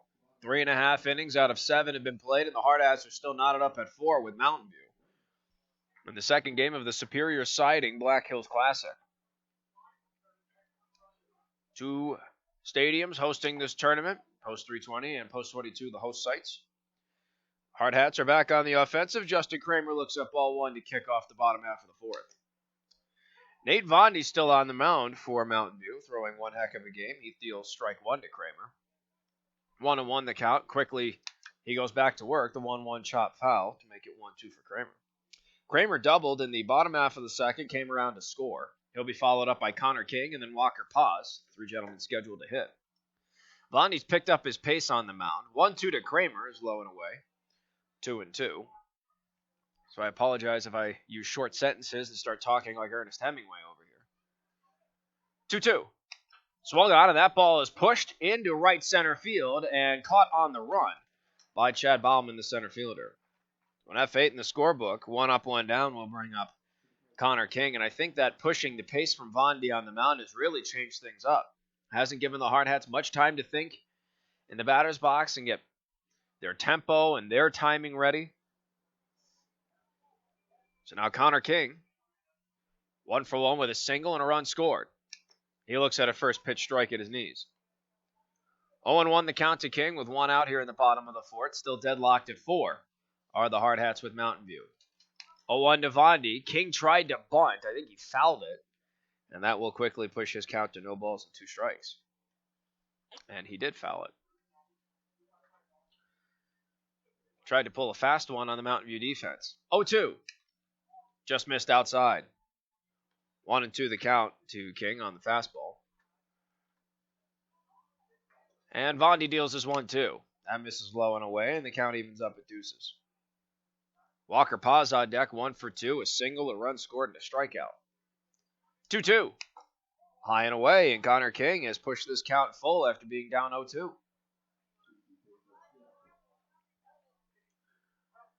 And Vondy deals the payoff. Pitch caught him looking. Strike 3 at his belt. That's the 5th strikeout for Vondy in this start. Quickly, 2 up, 2 down will bring us to Walker Paz. That's now 8 consecutive batters Vondy has retired. So now Walker steps in, 1-for-2, I should say, on the game. A single, a run scored, a backwards K. And his first pitch rides up high for ball 1. Vondy is taking no time to think about anything. Right back to it he goes. 1-0. Just caught the outside corner, and the count evens up at 1-1. Solano on deck. Should Paz get on the base path. 1-1 swung on, and that's chopped up the middle. Stop is made on the run by the shortstop. Throw to first is low, and it goes wide. And Paz is going to hold at first base. TJ Mendoza, the shortstop, made a great stop on the run. An ill-advised throw over to first, but no harm, no foul on the play. It would have been very tough regardless. I think they're going to rule that an infield single for Walker Paz. So with 2 outs, there is a runner aboard. For Post 22 brings up Zach Solano, who is 1-for-2, a backwards K as well on his stat line, but a 3-run bomb opposite field for the right-handed hitter, and his first pitch is fouled. 0-1 the count here to Solano. Cooper Bowman on deck should he get on the base path. 0-for-2 with a ribby ground out and a strikeout. Here's the 0-1. Walker goes. Next pitch, check swing, strike 2. Throw to second is not in time. And it's off track. So a stolen base for Walker Paz puts him in scoring position, but it's a check swing for Solano, and he's behind no balls and 2 strikes. So Solano looking for another RBI. Now as Walker in scoring position, he could accomplish that task with a solid base hit. Go-ahead runs in scoring position now. 4's on either side of the scoreboard. 0-2 is pushed foul right field side. And it's still no balls and 2 strikes to Solano. Should Solano be the final out, it's Jimenez, Vondy, and Felton due up for Mountain View here in the top of the 5th. Still at the bottom of the 4th to take care of. 0-2 missed low and away. Ball and 2 strikes now the count to Zach Solano. Paz takes his lead off a second. Vondy's pitched tremendously right now, about to throw a 76th pitch. And the 1-2 misses low. Deuces now the count to Solano. And the catcher, Mike Felton, comes out to have a quick word with his ace. So we're almost finished with 4 full innings, and across the board for Mountain View, it's 4 runs, 3 hits, and 2 errors. And for the Hardhats, it's 4 runs on 6 hits with 1 error. Stat line of this inning right now would be no runs on a hit, no errors, and 1 man left in scoring position, so Solano will be retired. 2-2 now the count. And Bondi deals. Check swing, did he go? No, he did not. That's inside for ball 3. So a full count here to Solano. He almost came around. The pitch twisted him up inside. Payoff pitch to Solano. Swung on it. That ball is chopped to short. Mendoza makes the stop. The throw to first is almost off track. Making the stretching catch at first was Jimenez. It's in time. And Solano's retired 6-3 to end the bottom half of the 4th. So I gave you the stat line before. I'll give it to you again. No runs on a hit with no errors, and a man left in scoring position for post 22 on the base path. And at the end of 4 full innings of play, we've got one heck of a ball game on our hands. We are knotted up at 4. Post 22, tied up with Mountain View out of Loveland, Colorado. We'll be right back with the top of the 5th in just a few moments. 3, 4, and 5 due up for Mountain View. All season long, we are on the internet on post22baseball.com and Hardhats-TV. We'll be right back after this. Camping World is here to help you connect to adventure and explore the outdoors with friends and family, offering new and pre-owned RVs to fit every budget and thousands of parts and accessories for any need. Camping World has it all. With over 125 supercenters nationwide, you're never far from America's #1 RV dealer. No matter where your adventures take you, whether you need an RV, parts, or service, Camping World is here to help you every step of the way. Visit Camping World in Rapid City or shop campingworld.com today. Well, we've played 4. We're about to play 5. And we still don't have a clear advantage for either side on the scoreboard. We're knotted up 4-4. Mountain View now back to the sticks. 3, 4, and 5 due up. Leading off, Dakota Jimenez, the first baseman, who's 0 for 1 with a strikeout and a hit by pitch. Came around to score. Riley McSherry back on the mound for the Hardhats. Through 4 innings for Mountain View, 4 runs, 3 hits, 2 errors. And for the Hardhats, 4 runs, 6 hits, and 1 error. As we begin the top of the 5th. First pitch from McSherry. Swung on and missed. A big cut from Jimenez, and he's behind 0-1. Mark Benetti and Tom Rudabush alongside you for all the action this season. This morning's broadcast is only on Hardhats-TV. We'll be back on ESPN Radio tonight as well as Hardhats-TV. 0-1. Swung on, and the ball's hit to second. Paz gets the stop, and the throw to first is in time. 4-3 in the scorebook for those scoring with us at home. 1 up, 1 down now brings us to the starting pitcher, Nate Vondi, who has a pair of bases on balls, and both times he's come around to score. And Tom, you brought it up earlier, how many of the runs post-22s allowed on the season have come from bases on balls? Well, you can add another 2 right there. Yeah, it's really beginning to mount the number of runs that have scored. Vondi's first pitch swung on and hit to third. Kramer on the run to his left gets the stop, and the throw to first is in time. So 3 pitches, 2 up, 2 down for the Hardhats on defense. Will bring us to Mike Felton, the catcher, who is 1 for 2 with the bases clearing 3-run double and a backwards K as well in a stat line. So he is 1 for 2 on the ball game. Riley McSherry looking for a 1-2-3 inning. And his first pitch to Felton, a called strike on the outside corner. Nice breaking pitch. 0-1 the count. But you're right, though. It's a big problem. It's starting to mount, especially around this time. 0-1. A ball. That one just missed low on another breaking pitch, and the count evens up at 1-1. Should Felton be the final out, it's Bowman, Petrie, and Paris due up for the Hardhats here in the bottom of the 5th. 2 outs, bases are empty. 1-1, a fastball inside corner called strike at the knees. 1-2 now the count. McSherry's looking for his 9th K and his second 1-2-3 inning of the ballgame. 1-2 from McSherry. Misses away, and the count evens up 2-2. If Felton gets on the base path, Tanner Cartmel, the third baseman's on deck. 2 for 2, a double and a single under his belt.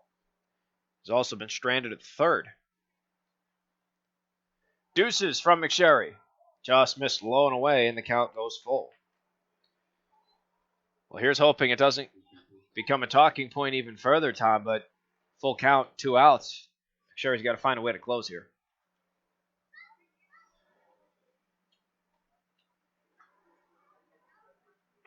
McSherry agrees on a sign with Paris. Full windup, payoff pitch. Outside, ball 4. And there is another 2-out walk. That perpetuates the inning, and that's going to bring up Tanner Cartmel.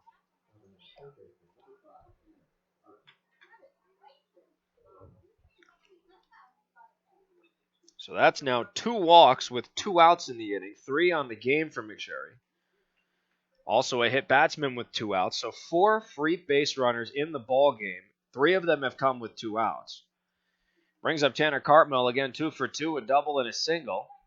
Check down to first, almost off track. Good catch by Ferdinand over there at first, but it's not there in time. 4-4 the score here, top of the 5th, 2 outs and a man on first. Cartmel waiting on his first pitch. He gets it, and it's an off-speed pitch, high and inside for ball 1. Now, if he keeps the game going, Dylan Naughton, the left fielder's on deck. He's 0 for 2 with a ground out and a strikeout. McSherry checks over to first. That's where Felton is. And now he deals to Cartmel, and the pitch is low and away for ball 2. 2-0 now the count. Hardhats have to find a way to start closing these innings, especially with 2 outs. Here comes the 2-0. Swung on, and that ball's lined up the middle and into center for a base hit. Connor King gets it on a hop, mishandled the ball. Going to third, with the throw was King. It's not there in time. And heading to third is Mike Felton. And so it's a single. I would score that a single and an error, because of the bobble by King forced the runners to advance an extra base. So now, instead of first and second on a routine single, you've got second and third with 2 outs. That's going to bring up Dylan Naughton.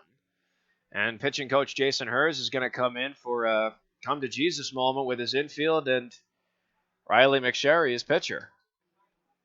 And that's exactly how they're scoring it, Tom. And that's another error with 2 outs, another free passage. It's really mountain. This game shouldn't be close right now. So many different things could have happened earlier. So many things differently could have happened right now. I guess it is what it is at this point. It goes back to my quote I like to recite from your favorite football coach, Bill Parcells, who said, "You are what you are.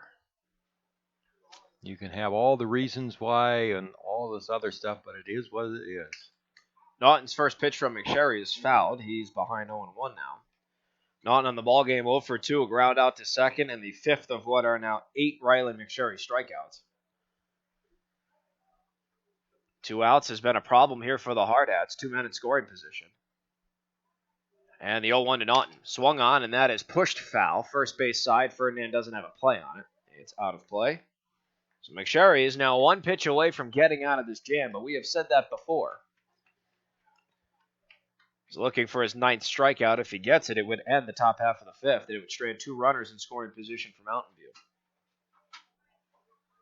No balls, 2 strikes to Naughton. McSherry, full windup. Deals his 0-2. Just missed low and away, and the count goes to a ball and 2 strikes.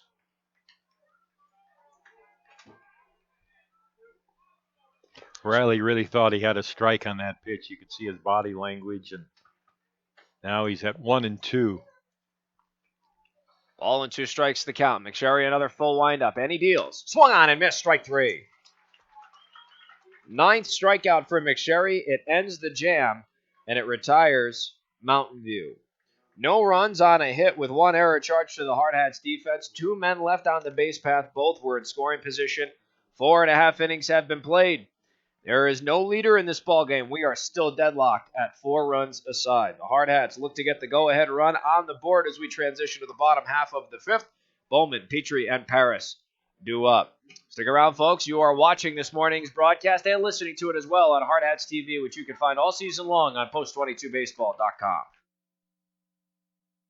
Some folks say it doesn't matter how you get the job done, as long as it gets done. To us, however, we won't be satisfied unless performance is coupled with integrity. Black Hills Insurance, a tradition of service since 1949.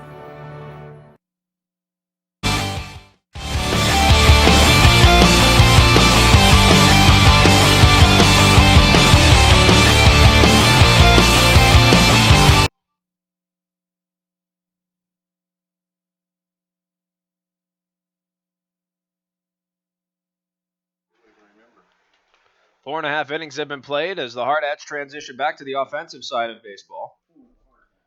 Cooper Bowman, Eric Petrie, Timmy Parrish due up here in this bottom half of the fifth. 4s on either side of the scoreboard. Something has to give between both Mountain View out of Loveland, Colorado, and your Post 22 Hardhats. Number 22 himself, Cooper Bowman, steps into the batter's box. First pitch from Nate Vondy. He shows bunt. He drops it. Vondy comes in to field it from the mound. Throw to first is off track, and it goes all the way into right field. Bowman's going to round first. He's going to head for second. And what a break for the Hardhats. Cooper Bowman standing in scoring position to lead off the bottom half of the fifth. And I think, Tom, arguments could also be made for a single and an error on that one. Absolutely. They couldn't score it any other way. So a bunt single for Cooper Bowman. He advances on the error from Nate Vondy, fielding from the mound.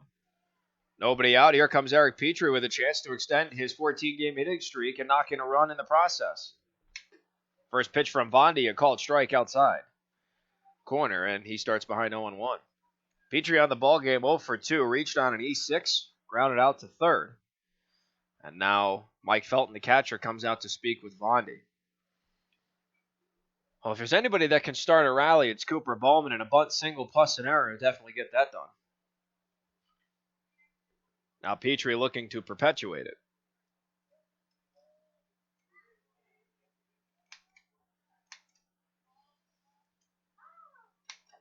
And the next pitch is a pass ball. It goes right through the legs of Felton, the catcher. A ball and a strike to Petrie, and that's going to advance Cooper Bowman 90 feet.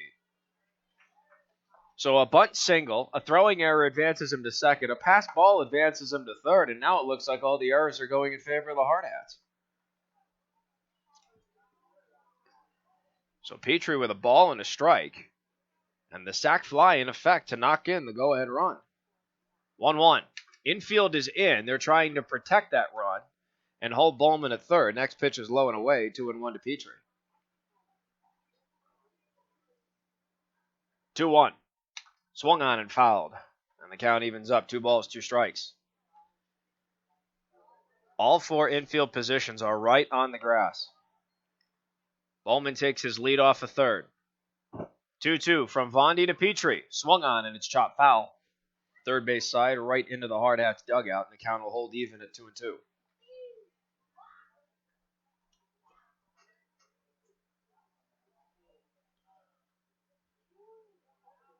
2-2 from Vondy. Missed low and away, and the count goes full to Petrie. Crucial moment in this game. A man 90 feet away from scoring for the Hardhats. No one out. Petrie has a payoff pitch coming right towards him. And here it comes from Vondy. Swung on, and that ball is hit high in the air to shallow left. Charging in from left to make the catch is Dylan Naughton. He throws home, and Bowman stays at third. So an F7 in the scorebook, 1 down for the Hardhats. Bowman still 90 feet away from scoring, and that'll bring up Timmy Parrish.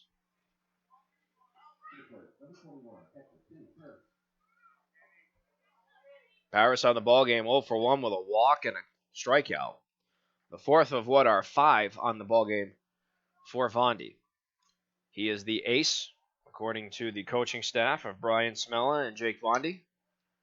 And the first pitch from Nate Vondy on the mound inside the Parrish for ball 1. I'm going to go out on a limb and say that there might be a relation between those two gentlemen.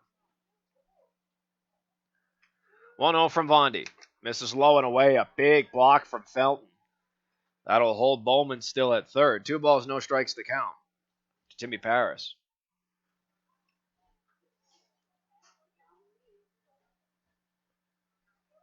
Two balls, no strikes. Parrish looking for his first hit. Sac fly still in effect to score the run. 2-0, check swing, and he went.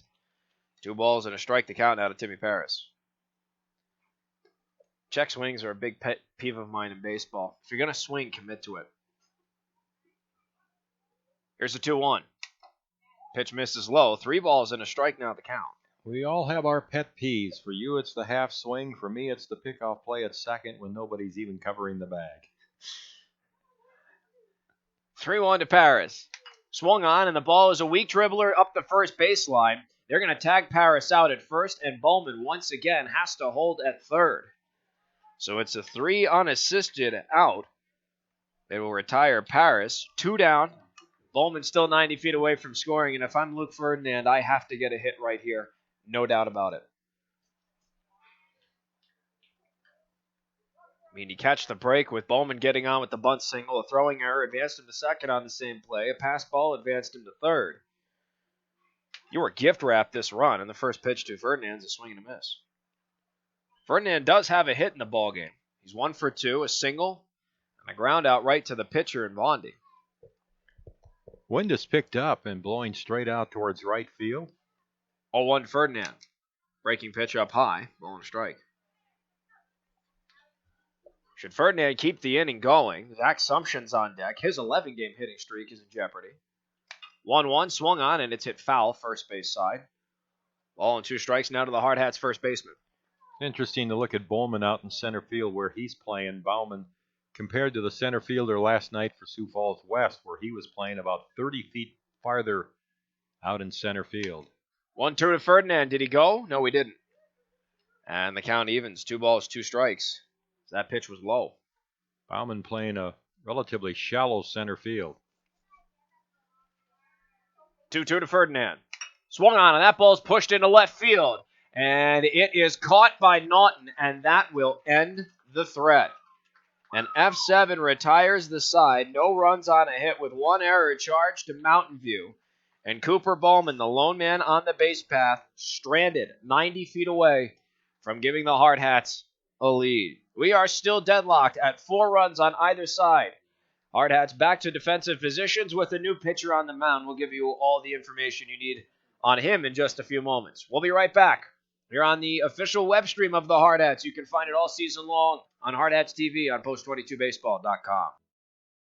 With more than 300 pediatric experts in 35 specialty areas, Sanford Children's offers the care that matters to your family. At the Castle of Care, we are committed to bringing in the latest and most advanced technology and services to care for your children. And having the largest team of specialists in the region means your child can receive expert, individualized care close to home. At Sanford Children's, we promise to put your family first. To learn more, visit childrens.sanfordhealth.org.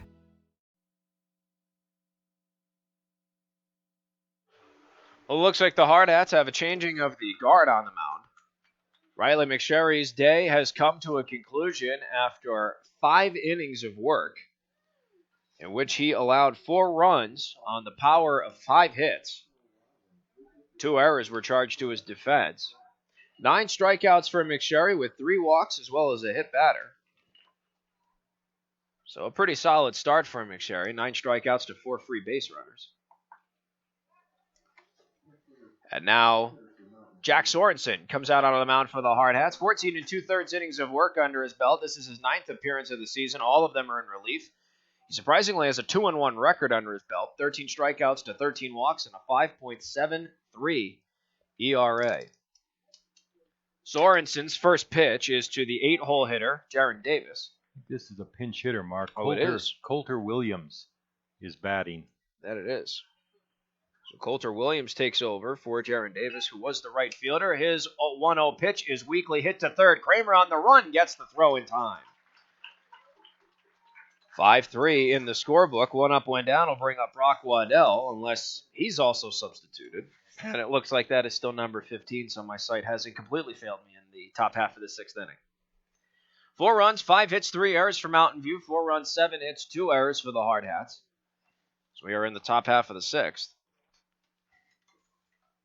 Sorensen has retired his first batter on 2 pitches, and he throws a ball to Brock Waddell, who's 0 for 2 with 2 backwards Ks in the books.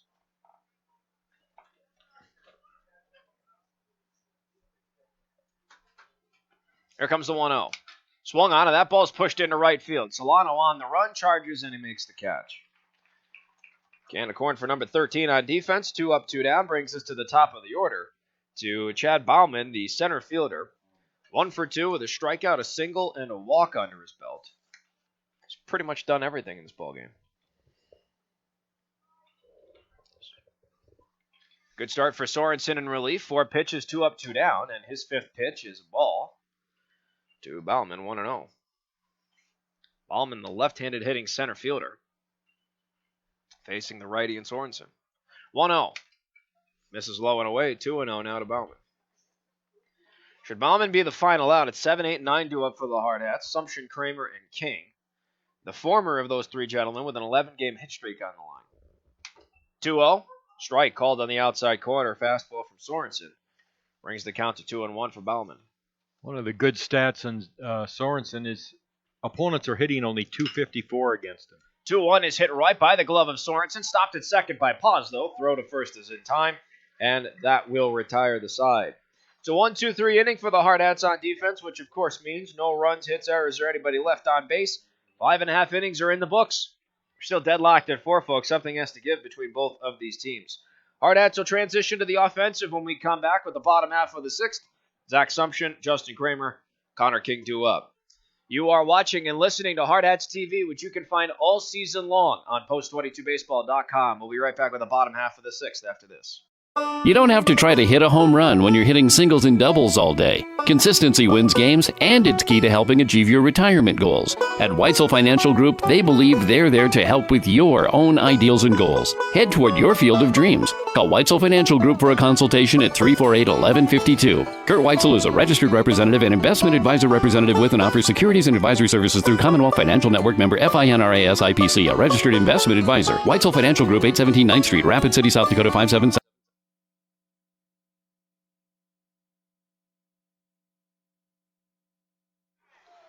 Nate Vondy comes back out for what will be his 6th inning of work. He'll start off against 7, 8, and 9 of the Hardhats batting order. Zach Sumption, followed by Justin Kramer and Connor King. Sumption's 0 for 2 on the ball game, a pair of groundouts to second. His 11-game hit streak is in jeopardy, and his first pitch rides inside for ball 1. The first of Sumption's 2 groundouts came with the bases loaded in the bottom of the first. Hardhats only got 1 run out of that inning. 1-0, up high 2-0 to Sumption as we head to the bottom of the 6th. 4-4 is the score. Bondy wants the ball switched out, so he throws it back to the umpire. Numbers across the board through 5.5 for Mountain View out of Loveland, Colorado. 4 runs, 5 hits, 3 errors. And the Hardhats, 4 runs, 7 hits, and 2 errors on defense. Next pitch to Sumption, swung on and missed, and his count now goes to 2 balls and a strike. Mark Benetti and Tom Rudabush alongside you for the action this morning. The first of 2 games to be played by the Hardhats. The 2-1 from Sumption fouled will even his count up at 2 balls and 2 strikes. Second game tonight is against Albuquerque at 7 o'clock here at the Fitz. 2-2, missed low for ball 3. Sumption will face a payoff pitch as the leadoff hitter here in the bottom of the 6th in a tie game. And the 3-2 is high and inside, ball 4. So the go-ahead run is aboard for the Hardhats. It's a 6-pitch walk to Zach Sumption. 1 on, no one out. That'll bring up Justin Kramer, who's been hitting the ball very well within the last couple of games. Well, we have a bunt situation here, no question about it, with the leadoff man on and a 4-4 game in the bottom of the 6th here for post 22. And Kramer, one of the better bunters on the team. I mean, he's just a master when it comes to laying it down. He can lay it down for a hit. He can also lay it down for a sacrifice, which, to your point, is exactly what I would bet he would do here. No doubt about it. Third baseman, Cartmel, is ready for it, and the pitch hits him. So Kramer doesn't even have to bunt and sacrifice himself to advance the runner. Vondy took care of that himself on his 103rd pitch of the ball game. Justin Kramer is hit by the pitch.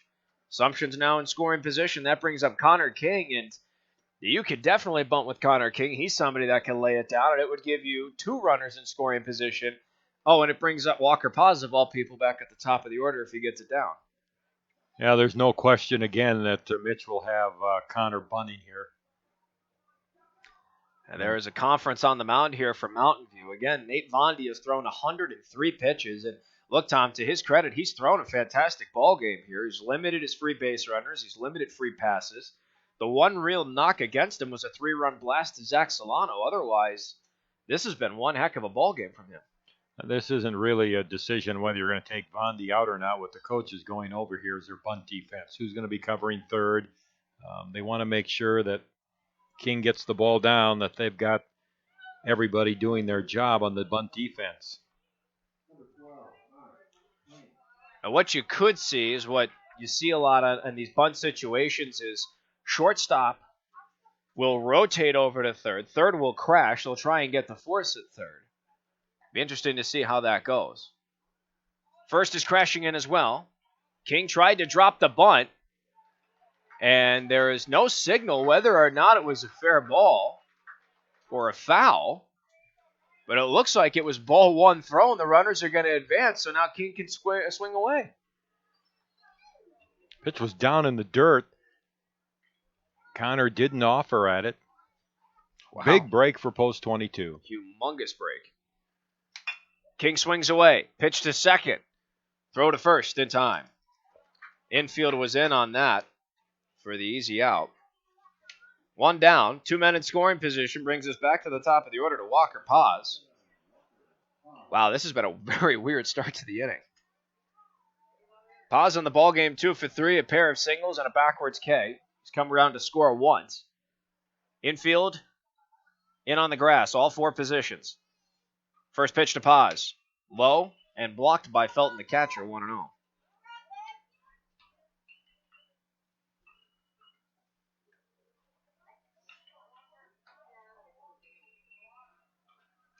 Nate Vondy has thrown 106 pitches. Here comes 107. It's a 1-0. And it misses low and away. Paz checked his swing. 2 balls, no strikes. This is Mountain View's only game today. They have a 1 o'clock doubleheader tomorrow at Pete Lean Field. 2-0 to Paz. Misses low, ball 3. They play Upper Deck in Cannon City tomorrow at 1 and 4. Hardhats are in the first of 2 games themselves today. They'll play Albuquerque tonight at 7. Both the broadcast mediums will cover the game. 3-0's high and away for ball 4, so Paz draws a walk, and its bases loaded, 1 out. To bring up Zach Solano, if there's any silver lining for Mountain View on defense, the double play could end the inning here and get them out of a serious jam. Earlier I mentioned both broadcast mediums will cover the game tonight, so that means ESPN Radio Rapid City will cover us and Hardhats-TV as always. Bases loaded for Solano. He has a 3-run blast under his belt in this game. He's 1 for 3, and his first pitch is low for ball 1. I think that walk to Paz was almost a semi-intentional walk just to get the right-handed batter up, plus you have the force at the plate. Double play possibility. 1-0. Low and away, 2 balls, no strikes. But you have to throw strikes. Exactly. I can see why you wouldn't want to throw them to Zach Solano, but you're in a situation where you have to either put him out at the plate or get him to ground into a double play. So you got to give him something to hit. And, of course, when you put that runner on at first base, that's what it does. It does put pressure on your pitcher to throw strikes. 2 balls, no strikes to count here to Solano. 1 for 3 on the ball game, a 3-run bomb under his belt. 2-0, rides high and inside and buzzes the tower. 3-0 the count. Paz walked on 4 consecutive pitches. We are about to see Solano do the same, depending on what this 4th pitch of his at-bat is called. 3-0. High, ball 4, and it's an RBI walk for Zach Solano, and the Hardhats are on top. The deadlock has finally been broken, and it is 5-4 with 1 out and the bases due still here in the bottom of the 6th. He had given up 1 walk, wasn't it, the entire game? He's walked 3 in this inning, which generally suggests that he's tiring. 113 pitches, Tom. He's been out there the entire ball game. First pitch to Cooper Bowman misses low for ball 1. And he's showing some emotion out there on the mound. He's kind of frustrated right now, and he's really battled. He's pitched with his heart today. 1-0 to Bowman. High and away, 2-0. Cooper Bowman 1 for 3, a single, a strikeout, and an RBI ground out. His single was a bunt single, and then he advanced to second on an error. A pass ball moved him to third, and he was stranded to keep the game tied coming into this inning. 2-0. High, ball 3. 3 balls, no strikes to the count. We could be looking at back-to-back-to-back 4-pitch walks here for Nate Vondy. There is some activity down in the bullpen for Mountain View. 3-0 in there for strike 1 at his knees. 3-1 now the count. Hard to tell a license plate with the fence on the ivy blocking our vision. 3-1 to Bowman. Swung on, hit high in the air to left. This could be a sac fly RBI scenario. Not under it. He makes the catch. Tagging up from third and going home is Justin Kramer. Throw's not going to get there, and everybody else is going to advance an extra base. A sac fly RBI for Cooper Bowman. That's an F7 in the scorebook. 2 down. Hardhats have a 2-run lead at 6-4.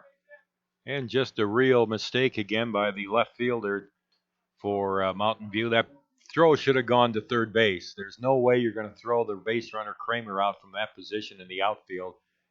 By throwing it towards the plate, that allowed the runners move up to second and third. So now here comes Eric Petrie, a chance with his 14-game hit streak on the line to extend it, and he looks at ball 1. 1-0. First base is unoccupied. Second and third are by Walker Paz and Zach Solano. Next pitch to Petrie, popped up, high in the air, third base side. Underneath it is Cartmel, and he makes the catch to end the threat and end the inning. So pop 5 in the scorebook ends the bottom half of the 6th. The Hardhats get 2 runs in this inning on the power of no hits. There were no errors charged to Mountain View, and there were 2 men left on the base path, both in scoring position. 6 innings have been played. The Hardhats are 3 outs away from going 2-0 here in the Superior Siding Black Hills Classic.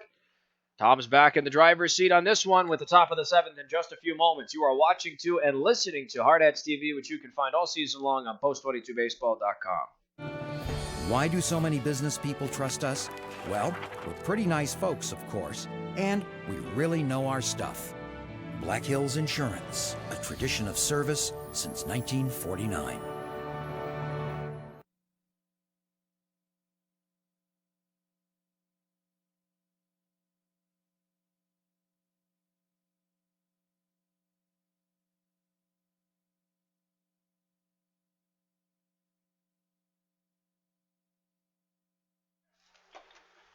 Well, we head to the 7th inning now, and Post 22 has a 6-4 lead over Mountain View. 6 runs, 7 hits, and 2 errors for the Hardhats. 4 runs, 5 hits, and 3 errors for Mountain View. Jack Sorensen came on last inning in relief of Riley McSherry, who's through the first 5 innings. Jack's the pitcher of record right now. Had a 1-2-3 6th. Pitches to T.J. Mendoza, the left-handed batting shortstop, number 2 batter for Mountain View to lead off the 7th, and the first pitch is down low for a ball. Mendoza's grounded out to second, into a force at second, and struck out, so he's 0 for 3 with a run scored. 1 for 5 in the Classic, and takes a pitch outside for a ball, and it's now 2-0. Center fielder King way over in left center field defensively for the Hardhats. The 2-0 pitch misses inside for ball 3. 3 balls and no strikes.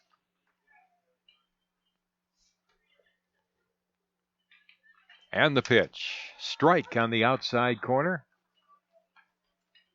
3-1 the count. Look at that gap in right center field for Mendoza. Here's the pitch. Ball 4 outside, so a leadoff base on balls to start the top of the 7th. 6-4, Post 22 leading. Here's Dakota Jimenez, the first baseman who has struck out, been hit by a pitch and scored, and grounded out to second. Pitch by Sorensen, strike at the knees, and it's 0-1. Ferdinand holding with Mendoza at first base. If I'm Sorensen, I have to lock this down and prove that I can lock this down out of the bullpen, because right now he's looking at the tying run across from him. Throws a breaking ball high, and the count is 1-1. Heck, Tom, we talked about it this morning. The wise words of Yogi Berra, 90% of baseball is mental, the other half is physical. This is where the mental aspect comes in. You have to lock down 3 outs and get out of here. Fastball outside, 2 balls and a strike. 6-4 again, Post 22 leading, coming up with 2 runs in the bottom of the 6th to break the tie, but Mountain View has a runner at first, nobody out here in the top of the 7th. 2-1 on Jimenez. And takes a strike at the knees on the outside corner, and it's 2-2. Jimenez batting third in the Mountain View lineup. He's hitless in 4 at-bats so far in the Classic with a run scored. Here's the pitch. Strike 3 on the outside corner at the knees. Perfect pitch there by Sorensen, who picks up his first strikeout. It's a big out at the plate for Sorensen because now the double play ball is in effect to end the whole ball game here. So good on Sorensen to, again, focus. He zoned in on the pitcher. He attacked him. He battled him. Got the first out. Let your defense take the rest, and you're out of here with the win. Nate Vondy looks at a strike, the cleanup hitter. The pitcher has walked twice and scored both times he walked. Grounded out to third his last at bat in the 5th inning. 0 for 1 today, 1 for 3 in the Classic with 2 runs scored. Checks his swing, and it's a foul tip into the mid of Paris. And Sorensen jumps in front now, 2 strikes. That was a very tight call for John Whitcraft, the home plate umpire, and a great call at that. That looked awfully close. Here's the 0-2 pitch. Swung on, and he just protects the plate and fouls it down the right field line. Still 2 strikes in Vondy.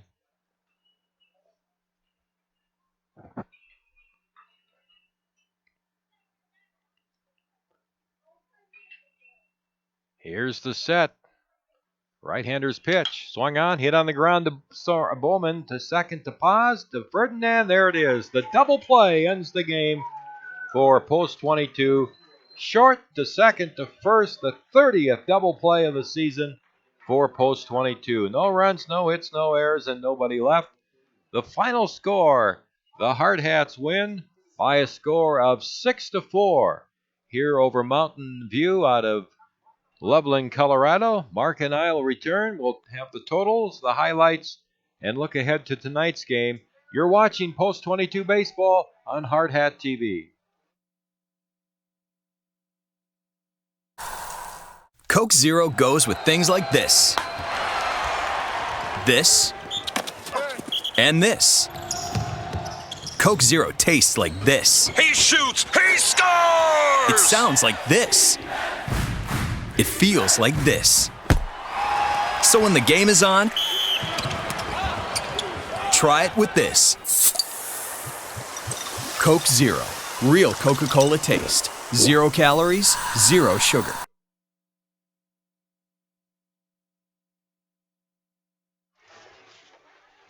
Mark, the Hardhats had a battle this morning, but they win it 6-4 as they come up with 2 runs in the bottom half of the 6th inning to break the 4-4 tie. 6 runs, 7 hits, 2 errors for Rapid City. They strand 7.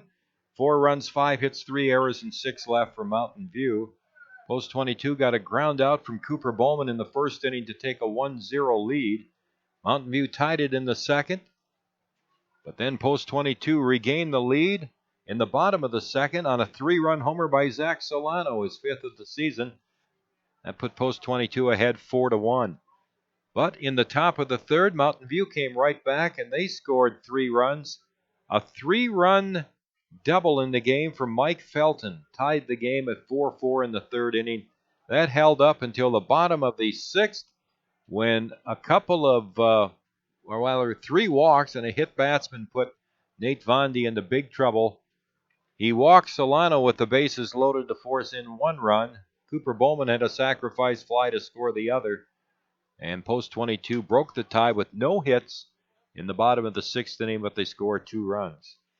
In relief, Jack Sorensen picks up the win. Jack worked 2 innings in relief, allowed no hits or runs. He walked 1, he struck out 1. And Jack Sorensen gets the win in relief. He's now 3-1 on the season. Nate Vondy, the starter and the loser for Mountain View. Riley McSherry had worked the first 5 innings for Post 22, allowed 5 hits, 4 runs, 4 walks, and 9 strikeouts. But it's Sorensen who gets the victory in relief. So the Hardhats win it by a score of 6-4. Unfortunate to see the hit streaks of Eric Petrie and Zach Assumption come to an end. Eric Petrie on the ball game ended up going 0 for 4, reached on an error in the last 3 times he was retired, 5-3, F7, P5. And then you look to Zach Assumption, who went 0 for 2 with a pair of groundouts to second, one of which was with the bases loaded to end the bottom half of the 1st. Could have been completely different if he got his hit there to keep things going, and then he was walked and came around to score the eventual game-winning run. in his last at-bat. Tom, I told you in between breaks at one point to remind me to calculate 2-out statistics. So while you were giving the recap of the game, I went ahead and I calculated 2-out statistics for Mountain View here. And granted, obviously, there are times where they're going to go 0 for an at-bat because obviously with 2 outs, you go 0 for, you end the inning. So it is what it is at that point. But even including those outs, which happen to be strikeouts for the majority of this game, Mountain View went 4 for 9 with a double, 2 walks, a hit batsman, and then ended up getting the 3 strikeouts eventually to end some of those innings there. But 4 for 9 with 3 free base runners on 2 outs goes back to what we talked about this morning, and it seems like you and I have just beaten this like a dead horse all season long. You've got to focus. You have to come ready to absolutely annihilate your opponent given this, whatever scenario in the ball game, and especially with 2 outs. You're 1 out away. You're 1 retirement away from ending an inning or getting out of a jam, ending a ball game in some scenarios. 4 for 9, that is not good. And 3 free base runners, all with 2 outs. That's not good as well. Now, credit the Hardhats. They didn't give up too many runs when it came to that scenario. 2 of them came with people that reached the base path on 2 outs. They were 2 free base runners, but that's way too many for me. That's too close for comfort, and I'm sure you feel the exact same way as well. So, again, if you're the Hardhats, granted it's happening now and not opposed to against the Eden Prairie or a Creighton Prep in regional play, but Tom, you've got to get locked in and loaded with 2 outs, and you've got to get out of these jams. So tonight against Albuquerque, what I'm looking for from this Hardhats club to set the table for our 3rd game of this tournament and our 2nd in this doubleheader today is the Hardhats, when it comes to 2 outs, they close out, they get the job done, they walk off the field and just get right back to the sticks. Well, there is one statistic, though, in this game, Mark, that pleased me greatly. And that is, if you look at the last 3 hitters in the lineup for Mountain View, they were 0 for 9. And that's been an issue for Post 22, especially 8-9 hitters. But the last 3 hitters in the lineup, no hits in 9 at-bats, 5 strikeouts out of those 9 outs, and 3 ground ball outs and 1 fly ball out. So the pitchers took care of the lower third of the batting order. And when you look back at this game, that might be one of the little things you don't really think much about. But if some of those runners at the lower part of the batting order would have gotten on, for the guys who were doing some hitting towards the top of the order for Mountain View, it could have been a different game. Oh, heck, we even referenced last night what happened in the Cheyenne series when they came here. The 8 and 9 hole hitters ended up having an on-base percentage of almost 80%. How many of those were free passes with walks or hit batsmen and what have you? So that is a great statistic to bring up, and that is a great observation on your end. Again, 0 for 9 and 5 Ks really speaks for itself, and 2 of those were batters that were caught window shopping as well on relatively early counts as well. So good to see the Hardhats close out the bottom third of the order. So a positive to build off of, and here's hoping they maintain that as they go on to tonight's matchup against Albuquerque. They're looking for their first win in this entire tournament, and today that's the only game that they'll play in the Superior Sighting Black Hills Classic. So looking forward to another great baseball game tonight, and that should set the table for an even better one tomorrow against Sioux Falls East. Okay, Mark, well, we'll see you tonight. Absolutely. See you tonight. And folks, don't forget, we are on ESPN Radio tonight, 105.7 FM, 1340 AM. And as always, we will be on Hardhats-TV. Thanks for spending your morning with us. For Tom Rudabush, my broadcast partner, and for Destin Human, our director, this is Mark Videtti saying so long, and we'll see you in just a couple hours tonight when the Hardhats take on Albuquerque at 7 o'clock.